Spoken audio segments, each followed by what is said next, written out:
Bloomberg has a big report out about Obama, and it's pretty sad. He's chosen his post-presidential path, and it's not a pretty one.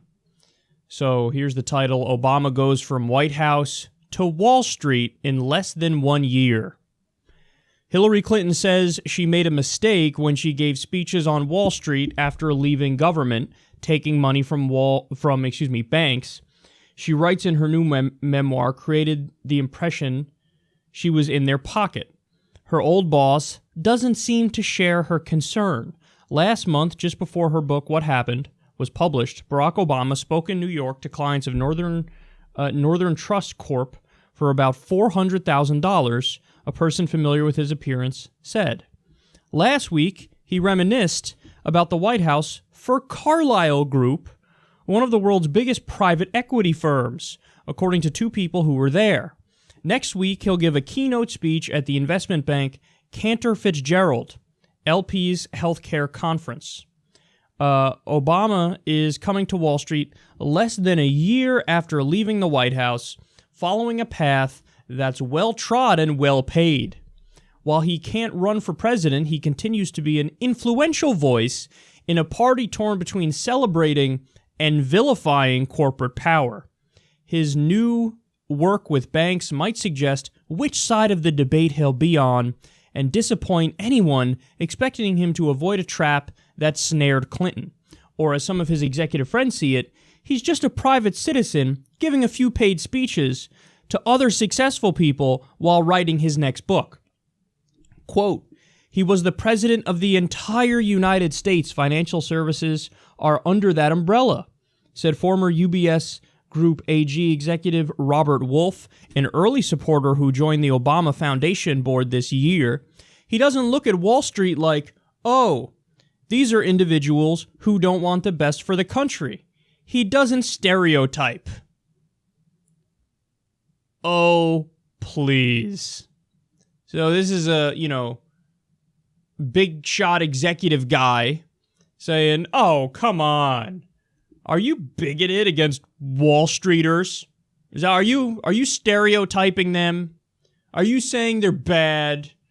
Come on, that's unfair. Jesus, man. Adam Johnson of Fairness and Accuracy in Reporting made a great point about this.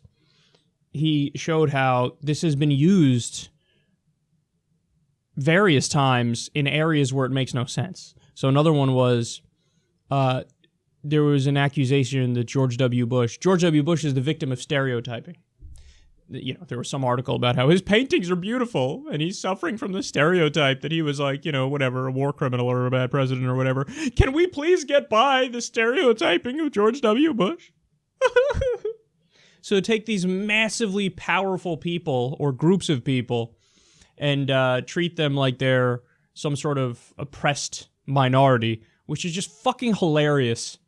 And it comes across exactly that way when you read about it.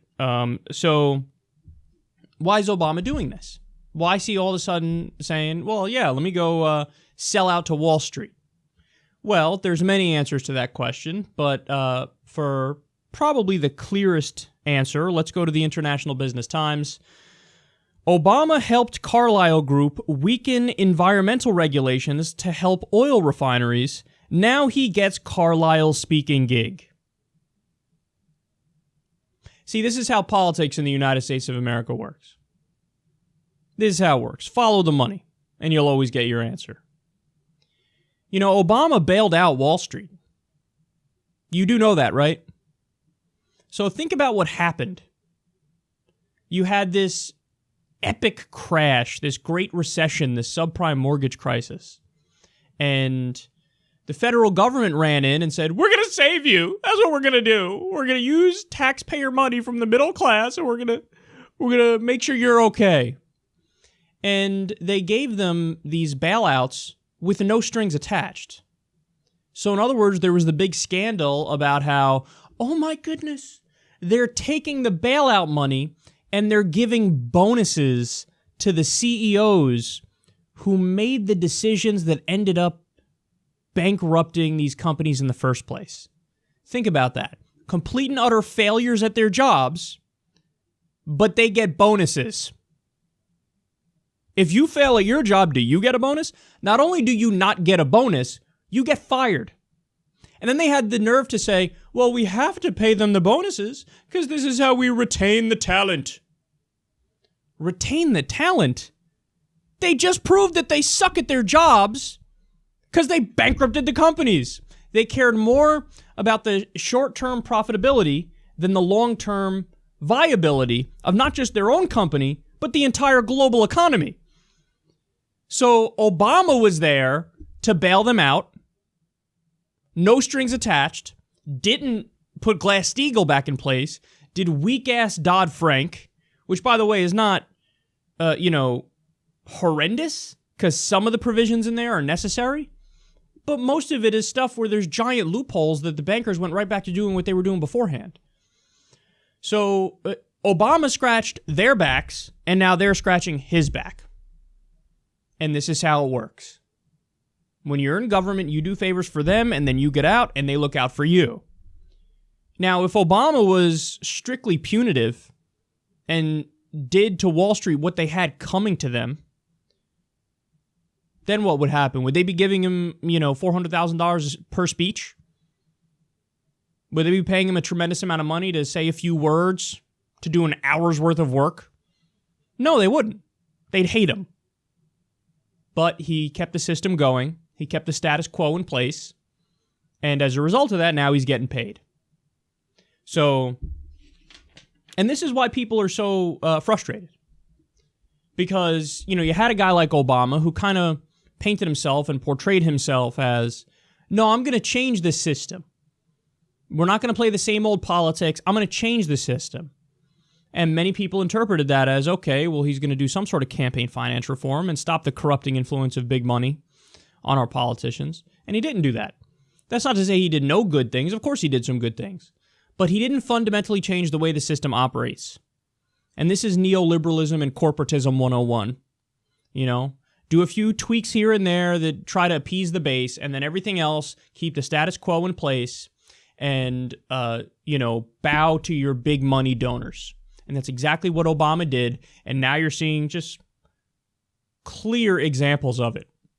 Crystal clear examples of it. And I don't know how these people sleep at night. All these politicians who sell out in this brazen of a way. I mean, obviously they do some sort of rationalization and justification in their own minds, but, this is, compare what Obama's doing here with what FDR did with the money changers, as they were called. FDR famously said that these people hate him and, quote, I welcome their hatred. He loved it. He was viewed as a traitor to his class. That's how FDR was viewed.